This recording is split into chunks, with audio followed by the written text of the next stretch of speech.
Good evening, Star City Blood Bowl League coaches, and welcome to Season 10. We've got this special episode. We're going to try out something a little new. We've got something exciting here for you a little bit, just to try and keep things a little interesting. We're going to take a look at which teams signed up for this season, Season 10, which is really a monumental season. It's been, I think, 7 years, really, since we've been doing the Star City Blood Bowl League, maybe six. So it's been quite some time. So it's nice to get to a double-digit season. And we still got 16 coaches that have signed up to play, and so we're really excited to get this season started. I'm just kind of going to go through a little bit of kind of each of the divisions, talk a little bit about what I think is going to happen. We'll look at these round one matchups and I'll do a couple predictions. And we've also got a special segment which I'll introduce a little later in the show, but stick around for that. If you end up liking it, we'll do it in future episodes as well. And so without that, let's just kind of kick things off. Right now, we're looking at the kind of the conference for the Blue Ridge Division. The Blue Ridge Division's got its 8 teams in it. We've got Gnome Land Security, which is Roland's Gnome team. That'll be the first time we see Gnomes in a league match, and I know many of you actually played against Gnomes for the first time this past weekend. So I'll be interesting to see kind of what people learn and kind of what we see as the season goes on with Gnomes. Really, we have no idea what to expect. We have the Misfit Elves, which is an Elven Union team coached by Daniel. And so it's really great to have Daniel back in the season. I know he took a season off before, so it'll be good. And also we got an elf race, which is nice. We got the Skull Crusher crew, which is Travis's Black Orcs. I think he's trying to kind of step outside the box, try something a little different. We got a redraft team, Cirque du Suck It. They played in season 9, kind of built up a little bit of a team, got things rolling as Nurgle do, and now they're coming back to see if they can't take it one step further and get a couple more wins and do a little bit further into the playoffs. We've got Article Adjective Noun Conglomerate, which is a Tomb King team coached by Alex. This will be his second time coaching Tomb Kings. Obviously, this is a brand new start team, though. Then the Cave Spring Crash were in maybe season 8 or 7 was the last time he played Tomb Kings.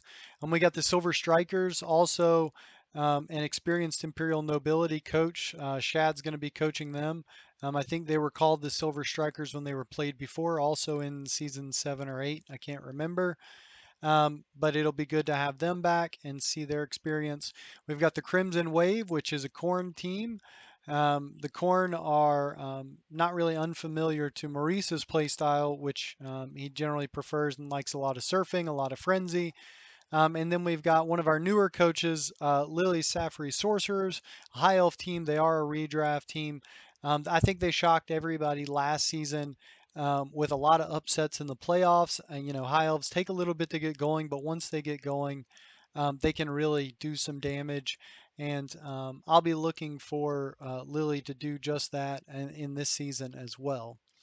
So, kind of just looking at this division here, some observations. I think this is obviously a pretty, it's a tier 2 or tier 3 heavy division. I don't think we have any tier 1 teams in this division, which is nice. Yep, all tier 2. And oh no, there is tier 1. High Elves were marked as tier 1. I guess that's a Games Workshop change. Typically, I don't think of them as tier 1 for league play or really tournament play, but there is a tier 1 team here, and we've got one tier 3 stunty team in this division. So what do I think is going to happen in this division? It's really going to be hard to say. I think it's going to be interesting. I think seeing the redraft come back, seeing some of the skill packages that we were able to put on some of these teams will be really interesting. Um, and we've got a special segment to talk about those skill packages, so I'll leave some of that up to that segment once we get there, and kind of dive into a little more of what people picked. I don't think there were too many shocking choices, but it's always interesting to see the statistics. Um, Looking at the next division, we've got the Mill Mountain division, the Grim Lobbin Biters, which is Dirt's Goblin team. is a Tier 3 team. We got the Arkansas Razorbacks. That's Mark. He is an experienced orc coach, having just won the Fun and Games League in Blacksburg with orcs. He's going to come in with a lot of experience with the team and probably be looking to go on a similar run with the Razorbacks this season. We've got Purple Nurple, which is Gerard's Nurgle team. Gerard has previously played Bashy teams in the past, and this might be a little bit different, a little bit more of a defensive build, but they have a little bit more survivability, obviously because of regeneration, than Black Orcs may be pulled off or Imperial Nobility. Um, We've got Bob Stone Cold Stunners. The Stone Cold Stunners, not this exact team, but their cloned brother, won the league in a previous season. I think it was season 6 or 7. During that time, Bob ended up taking down, I can't remember who it was in the playoffs. I want to say it was the MASH, maybe, for that championship. I can't recall. Um, but either way, Bob's going to be playing Chaos Chosen again, a team he's familiar with. He's got a little bit of a unique play style in that he likes to run the ball with Chaos blockers in the past. It'll be interesting to see if he keeps that up. We've got Coffin Company, which is Aaron's necromantic horror team. Aaron has previously played Underworld as well as Halflings, and so this will be, I think, kind of bouncing back to another season when he played Lizardman, kind of a more bashy style than has been recently previously played. We've got the Shenandoah Chargers, which are my OWA. This will be the first time OWA shows up in the league, and it's the only time this season. Um, I'm not by any means an experienced OWA coach. I've never even put the team on the board. I can't even remember what all skills they have other than they've got a bunch of loner that will screw you. Um, so that'll be a learning experience. I think it'll be a good challenge after just winning the season just last season with Imperial Nobility. It'll be a good challenge to try something new. Um, we've got the Camino Commandos, which is our redraft, token redraft team in the Middle Mountain Division. It's the only one we've got. It is Gerald's Humans, human Lego team, led by Captain Crunch, I think was his name. I can't remember his symbology. But Captain Crunch leads the commandos. They've got a lot of skills. I think a few more than just about anybody sitting at well, we can look at those here shortly, but he's got a few more skills which should help them perform well early on in the season. And then we've got the Ghoul City Cannibals, which is Z Shambling Undead, and Z is a new Undead coach as well. So kind of looking at that, I just want to look at a little bit at the honors for the coaches. We don't have any really team or player things yet. As I mentioned, we've got um, two-star coaches, I guess you would call it, according to Tour Play, which is essentially just high-ranking coaches who are familiar with playing the races they're playing this season. So that will kind of weigh in a little bit on my prediction of kind of where people will end up in the end of the season. Because you play a single race repeatedly, and you will end up getting better with them over time. And so the Arkansas Razorbacks, that's Mark Crouch's orc team, and the Stone Cold Stunners, both are our star race ranking coaches. We do have experienced coaches, like I said, redrafts and repeat um, uh, player race or team race takers. So Alex with Tomb Kings, Lily with High Elves, and Shad with Silver Strikers. Best overall, these are just ranks. I don't know if that's world or US. Um, but this is how Tour Play ranks them. Mark as the fifth best orc coach, and Bob is the ninth best Chaos Chosen. We've got a couple other coaches in the hundreds. Excuse me. Um, we got a couple other coaches in the hundreds, but it will be interesting to see how that goes. And let's see, team wise, you can already see that there's some teams that have about 70 SPP head start on a few of the others. Cirque du Socket's got about 30, but those was our redrafts. Um, Dedicated fans, No One Security is the only team starting with 6 dedicated fans, which is smart to replace some dead players. And most of our teams, the highest team value team right now is the Camino Commandos at 1220K team value. We've got no stats for teams yet till some our players yet till somebody plays. And so I think with that, I mainly just wanted to take a look at these, and I'll turn it over shortly to our next segment. But the main thing I really wanted to look at was just how bashy each of these are. The Mill Mountain division has some very experienced coaches who traditionally end up in the playoffs in our top eight, so that will be a very brutal division. We've also got people who are um, you know, maybe a little bit more unfamiliar with playing against some of these new races. Obviously, like I said, everybody's going to be playing gnomes for the first time, both as them and against them. So there will be learning curves. It'll be interesting to see somebody get, I don't want to call it gotcha'd by gnomes, but I could expect something like that where someone is shocked by, just how effective wrestle can be, or how effective the fox is at running, and kind of underestimate that team. Looking at the Blue Ridge division, I think that Alex's Tomb Kings, um, Lily's High Elves are going to be very, very difficult to beat. I think the Crimson Wave will probably also maybe make it to the playoffs, and then I think it's going to be between Cirque du Sucket or the Silver Strikers that come in that fourth place. That's kind of my prediction for there. Mill Mountain Division, top four, I see that being the Arkansas Razorbacks, the Stone Cold Stunners. Um, I'm going to go with the Camino Commandos, and then I'm going to go with Coffin Company as the top four there in that division. So that's my guess for who's going to make it the playoffs. If I was going to pick who I thought would win the whole season now, I'm going to go with.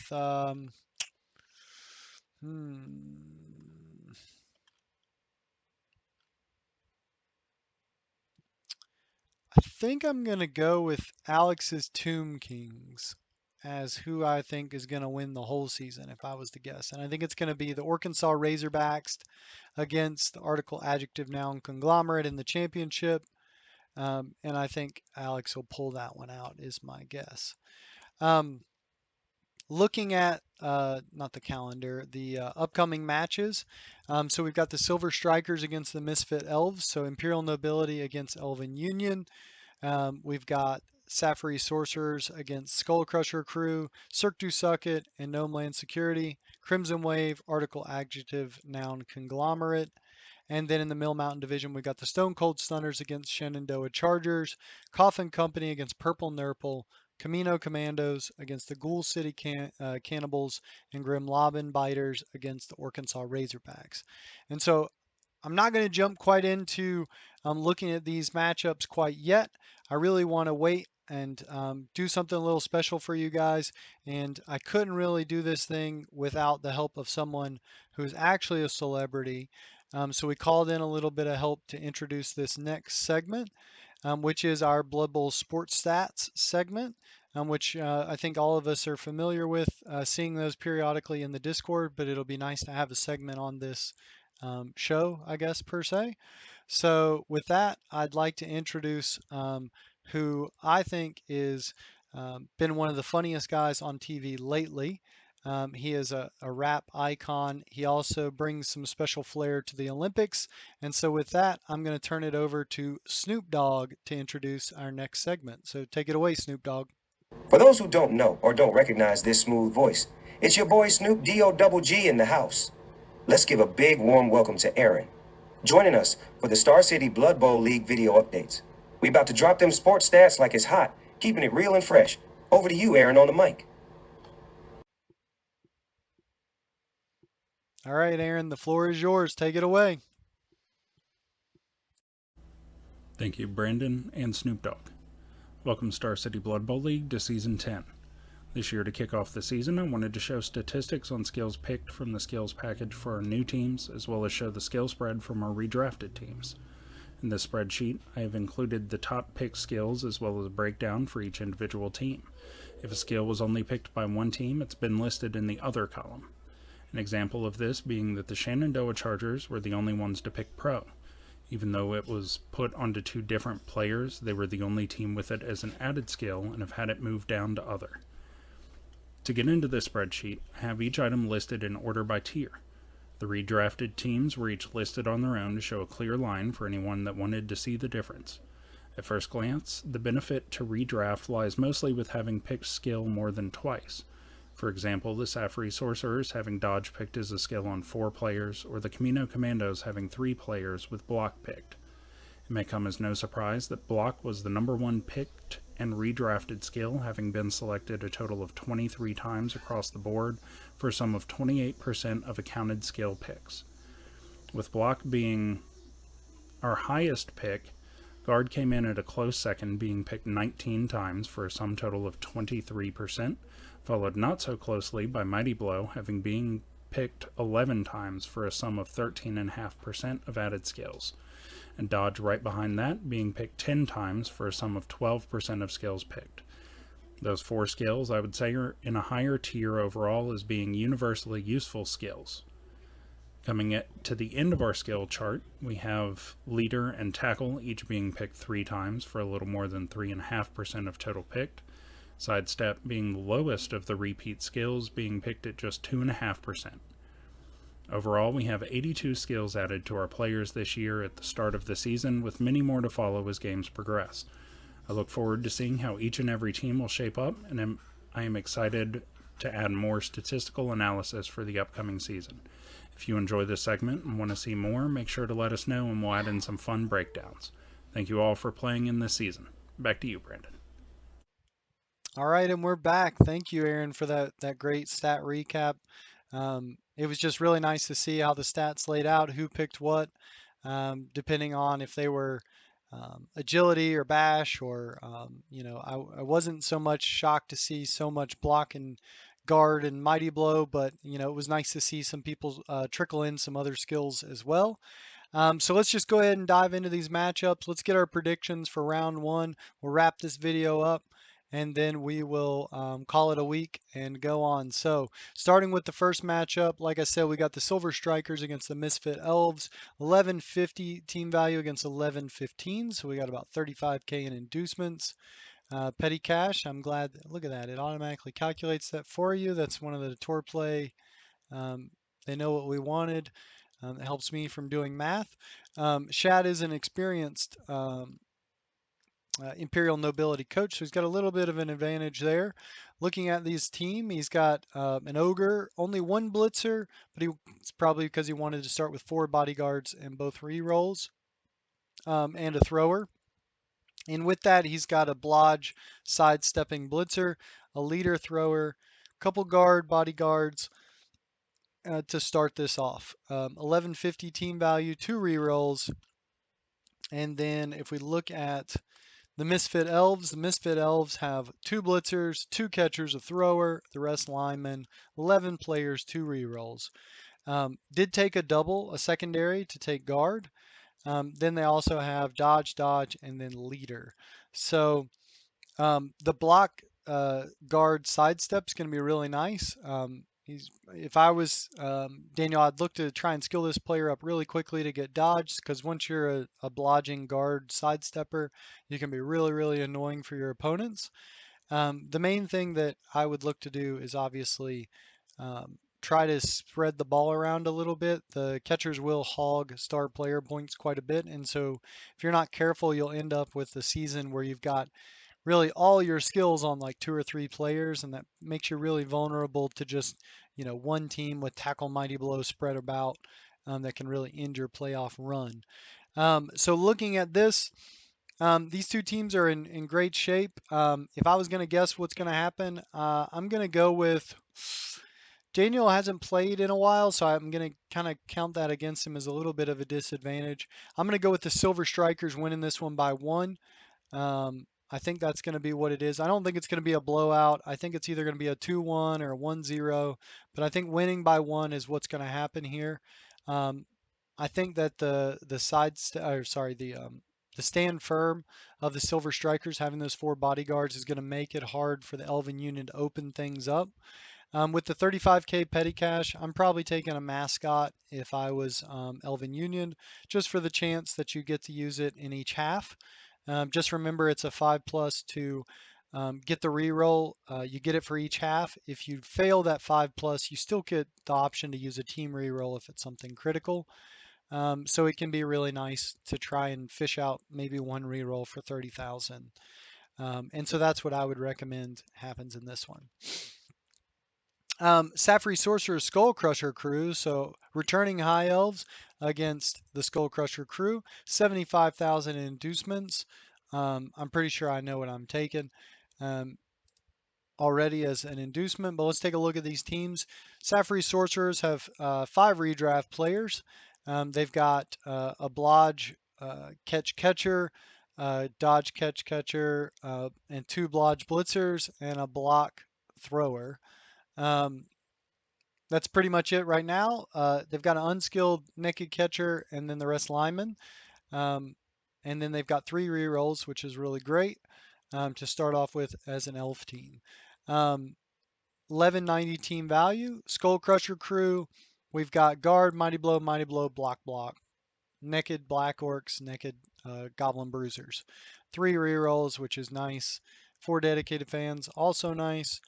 And already starting with all the positionals is nice as well. So Travis has a good team started up here. Um, what I think is actually going to happen here, assuming that the High Elves can dodge away every time and avoid the Mighty Blow blitz from time to time, I think this one will go to the Sorcerers. I'm going to say they're going to win by 2. So 2-0, 2-1, something along those lines. Um, I think it's just going to be too much blodge and dodge away rerolls. That unless they get very unlucky with some 1 rerolls into 1, it's going to be hard for the Black Orcs to keep up. The main thing with the Black Orcs, what I would recommend, you are very, very slow. And the one thing I've learned from playing Black Orcs just the few times I have is that you always need to be moving forward, even if it's just 1 square, nearly every single time. And so that is something that I have found out needs to focus on. Um, the other thing to remember is Brawler does not work on a blitz. So you're probably going to want to use your Black Orcs for your blitzes. I know it can be tempting maybe to use the Mighty Blow, but you might end up in a turnover out of position, and then before you know it, a High Elf scores on you. With the 75,000 inducements, um, I think what I would take if I were you is probably a bribe. They're only 50K. That bribe's going to allow you to stomp on some high elves, maybe get some removals. Bomber Dribble Snot is typically okay, but I don't think with elves it's necessarily the greatest because they can catch passes. Um, so I think that it's or catch throwing bombs. So I think it would be better to just take the bribe, foul, argue the call. If you roll a 1, use your bribery and corruption reroll. If that doesn't work, you can use the bribe and save a goblin from being sent off. That'll help you also stomp on things before your turn really gets to the end. So you can make sure to get your foul in nearly every turn. But I do think this is one that is going to end up with a win for the Safri Sorcerers. Cirque du Sucket against Gnome Land Security. Um, 90,000 in inducements for Gnome Land Security. Cirque du Sucket's got a redraft team. They've got a block prehensile tail bloater. That'll be great to hold down some gnomes with the prehensile tail. You've got a bloater with guard, and then you've got a pestigore with sure hands, big hand, which will be nice to pick up the ball always on a 3 plus, no matter how many tackle zones it's in. Gnome Land Security, 2 block trees. That's going to be a little bit of a problem for the Nurgle. You've got 2 wrestle dodge guard pieces. It does kind of stink. Eventually, you probably do want like block on them or something. It stinks when your guard pieces have wrestle because you don't want your guard usually getting wrestled down a lot of the times. Um, so maybe just something to consider to help keep them upright. Um, Full complement of positionals. So 2 illusionists, 2 foxes, 2 beastmasters. Um, like I said, the two doubles on trees, 90,000 inducements. I think you have to take Cindy here. Rodney Roachbait's, I think, cool. But I don't know if he's really that useful. I think if I'm you, I'm taking Cindy. I'm taking a mascot. It's probably all you can afford. Or a couple assistant coaches to make sure the Nurgle don't get any off the assistant coaches. And what do I think is going to happen here? Hmm. I think this one's going to be, oh man, this one could be tough. If the rot spawn can get around, put his tentacles on some gnomes, put his tentacles on foxes. I mean, the fox would literally go nowhere on anything but what a 2+. He would be able to hold them in place. So as long as he doesn't roll a 1 for tentacles, you could hold foxes in place. 3+ to hold gnomes in place, which could be really bad. If the trees root, things could get really, really bad for the gnomes. I think there's going to be some damage here. I think the main thing is just to make sure you don't overcommit to one side or anything like that. Make sure that you can keep up with the foxes because they move more than twice your speed for a lot of these players. So if they get behind you, it may be tough to stop them. Um, so what do I think is going to happen here? I think this is going to be a draw. I'm going to call this out as 1-1 as the draw here is what I think is actually going to happen. All right. Next matchup, last one, Crimson Wave, AANC. So article, adjective, noun, conglomerate. Um, this one here I think is going to end up being um, Crimson Wave with 2 block Bloodseekers, 2 guard, no, what do you call it, Blood Spawn, which that's kind of stinks because that would be really great to have against Tomb Kings. And then we've got 4 skilled up Tomb Kings, which is going to be very, very hard to move around. 1 block thrower. Um, and so we're looking at 30,000 petty cash for the Tomb Kings. That's a mascot in my book. Um, and so maybe a alphabet block or something like that as a mascot. I don't know what it would be for an article, adjective, noun, conglomerate, but something of that nature. A skeletal letter block, I don't know, alphabet block. Um, so looking at these teams, it's really nice to obviously get some skills on the Tomb Guardians. They're really hard to skill up. The other players will get skilled as the season goes on. The Bloodseekers, obviously, Frenzy's nice. You're going to have to be really, really careful because there's going to be a lot of Frenzy traps that are going to happen because of the Strength 5 of the Tomb Guardians. And so if they get held down by the Tomb Guardians, you're going to end up being in 2-die uphills and some other issues pretty quickly. So I think this one's just going to be too much for Corn to handle this early on. Um, I'm going to say that Tomb Kings are going to win this one by 2. I think it's going to be 2-0. I think it's what the score is going to be. Um, but winning by 2 is really the important part. I just think it's going to be too strong for them. Not having the blood spawn is obviously going to hurt them quite a bit early on. But as soon as they get that, they might be able to recover from what I would imagine is a loss this first round. Next event or next matchup in the Mill Mountain division is going to be the Stone Cold Stunners and the Shenandoah Chargers. So Bob and I played the first round last year, um, and I think we drew. I can't remember the score. 1-1. I don't know. 2-2. Um, with this one right here, the Stone Cold Stunners are going to get 10K in inducements, not enough for anything. So it's pretty much going to be playing straight out. There is a Minotaur, 4 blockers, a bunch of Beastmen. So starting with the Minotaur is nice.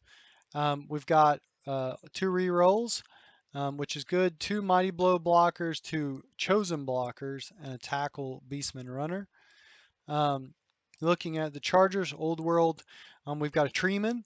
We've got the Dwarf Slayer, Hingle McCringleberry. We've got a Dwarf Blitzer, 2 Dwarf Blockers. Really, I look to select Pro for these just to help offset the Loner 3+ on the team. Guard on the early blockers because they're very, very hard to skill up because they don't have block. And then just added a Mighty Blow on the Troll Slayer. So pretty standard team, no dodge or anything. So the tackle on the opposite team is not going to do anything except for when he's hitting the catcher. Um, so that may be in handy there. But the Mighty Blow could obviously hurt and cause some removals. Only 11 players, 3 rerolls.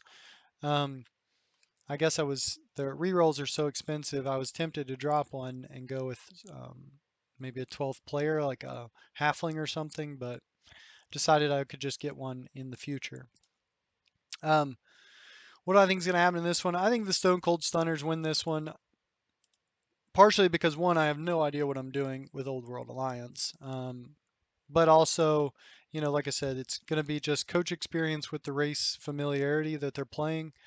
As well as just I'm going to be out strength. I don't think I have enough guard. I mean, 2 guard is probably not enough to offset the 4 strength 4 pieces. Um, but if there's some early removals or something like that, things could change. The one thing that'll be nice is obviously I've got a frenzy and so does he. So um, the sidelines will be kind of narrowed in a little bit. We'll be playing between the hash marks for most of the game.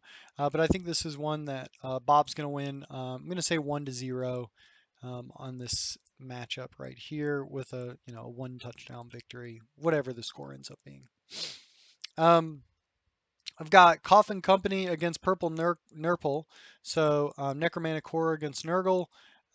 This will end up being kind of a fun matchup, I think, because there's a lot of stinky, stand firmy, claws stuff going on. Um, so looking at Coffin Company, 2 block flesh golems, 2 very annoying sidestepping wraiths, one with Mighty Blow, which is great. Werewolves will skill up really quick. Only 1 werewolf because you elected to start with a dodge, so that's interesting. Um, but having multiple ball carriers is not necessarily a bad thing, and starting with dodge is nice. 11 player 3 rerolls, and we've got Purple Nurple. Purple Nurple's got no rot spawn. 4 bloaters, 2 pestigores. So no rot spawn is a pretty big deal because I'm assuming you wanted to start with 3 rerolls, and that's where he ended up. Um, 2 guard, 1 block, a block tackle pestigore. So that's nice to have as a dedicated blitzer. Um, so looking at team value, 35K sounds like a mascot to me. If you haven't got the gist, if you've got only 30K, I think you should take a mascot. Um, I think that's the best inducement for that money. Um, and so that may help get a 4-3 roll in there, which will be nice to maybe allow a couple dodges or things like that. If you get out of position, it might be worth the attempt of a dodge if you have a mascot reroll in your back pocket. What do I think is going to happen here? Ooh. If Purple Nurple can target, I mean, they've really only got 2 ball carriers, right? You got a ghoul and a werewolf. Everybody else, he's either got no hands or agility 4. So you really just need to target 2 players. If you can shut those 2 players down, you've essentially eliminated the Necromantic Horror offense. Purple Nurple, um, I think, can end up winning this one. I think it's going to be 1-0. But realistically, I think it's going to be a draw. I think it could kind of lean slightly to Purple Nurple, but I think this is going to be a 1-1, evened up draw um, for this matchup.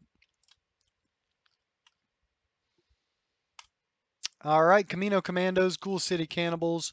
Last 2 matches of the round on this screen here. So Camino Commandos redraft. They've got 3, 4, 5, 6, 7, 8, 9 skills spread over 4 players: thrower, 2 catchers, 2 blitzers. 3 naked blitzers, naked ogre, some linemen. Um, I don't see Commander Cody. I think that's Commander Cody. Captain Crunch. I think that's what I was calling him, Captain Crunch. Anyways, um, looking at this team, obviously block running pass is a nice little thing to kind of hit and then move up to screen, or pass the ball and then be able to move up to screen. Obviously that can only be done on a quick pass. It might be able to be done on a short pass too. I can't remember. Doesn't come in very often. And then we've got a mummy. I don't know why that mummy shows as a random. We'll fix that. There. There we go. That way that's correct. So 2 guard mummies, 2 block dodge ghouls, 150,000 in inducements. How do you do that? You didn't buy enough stuff? You didn't buy enough stuff. I guess he could have got more ghouls. Decided not to. Or maybe he only built to 1,000,000? Oh no, 150,000 in petty cash. I'm an idiot. It's because we're at 1220. Okay, so 150,000. What can you do over 150,000? Well, most of their inducements suck until you get into 2 somethings. Yeah, Ivan is your best pick, probably at 190 against this team. There's no way to get him. Um, I would probably take a wizard. Um, I forget what their wizards are called. Probably just a regular sports wizard, but I haven't looked at the Wicked Witch or the Necrothuge or whatever. Um, maybe those are worth taking, but I'm probably taking a wizard if I'm Z. Fireball, zapping the ball out, whatever it takes to maybe save a touchdown. I think this one's going to be a 1 touchdown victory by the humans. I think it's going to be 2-1 is my guess. And then we're looking at the Grim Lobbin Biters and the Arkansas Razorbacks. This is the last matchup here. 170,000 petty cash for the Razorback. What in the world? How?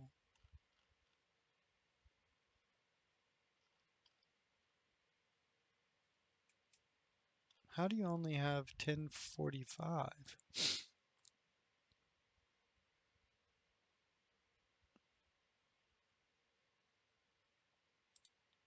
Crazy. How do you have 1215? Then maybe that's the better question. Oh, they only start with 1,000,000. Yeah, I guess that makes sense. 1245. Man, that's not going to be good for goblins. It's already an uphill battle. Um, well, you're probably going to see.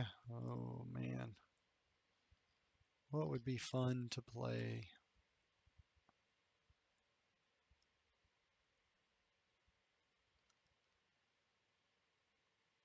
Block, chainsaw, secret weapon.